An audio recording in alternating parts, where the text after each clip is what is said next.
हम किसी के बाप से नहीं डरते। गाड़ी के विंडोज़ खोलकर बैठकर चाय की चुस्कियां लेंगे, मोबाइल यूं हाथ में पड़े हुए होंगे। ऐसा भी हुआ है कि मोबाइल पे बात हो रही है, ले गया, खिड़की है, आएगा सलाम करेगा, मोबाइल दीजिए, मोबाइल आएगा, मोटर आपको दरवाजे से उतरने की भी मोहलत नहीं देगा। वो मोटरसाइकिल पर धक्का मारकर मोटरसाइकिल ले जाते हैं।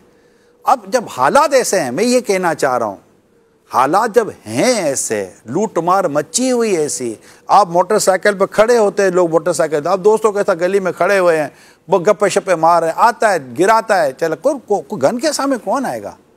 अब इतने हालात जब बिगड़े हुए हैं तो भाई माँ बाप भी आपको, मैं अपने नौजवानों से डायरेक्ट बात कर रहा हूँ, क्या आपके वालिदैन आपको नहीं कहते बेटा महंगा मोबाइल घर में रख कर जा? सच बताइएगा, मेरी बात को आप तस्लीम करेंगे?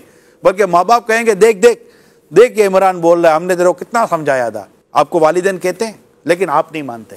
आप 1.5 लाख 2 लाख का मोबाइल ले लेकर दोस्तों में बैठकर इधर चले गए उधर चले गए, मोटरसाइकिलों पे चले गए। देखिए हर आप बोले यार अपनी मोबाइल है अपनी कार है क्यों ना करें, ठीक है भैया, फिर हम तो कह ही सकते हैं, फिर करे तो ये आएगा और लेके चला जाएगा।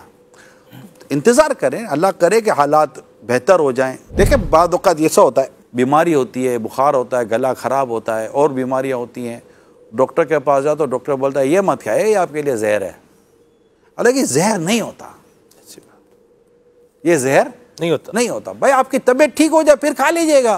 तो छोड़ते नहीं छोड़ते, तो माशरे में ये बीमारी फैली हुई है तो एहतियात करनी पड़ेगी। ये मेरा आपको अर्ज करने का मकसद है।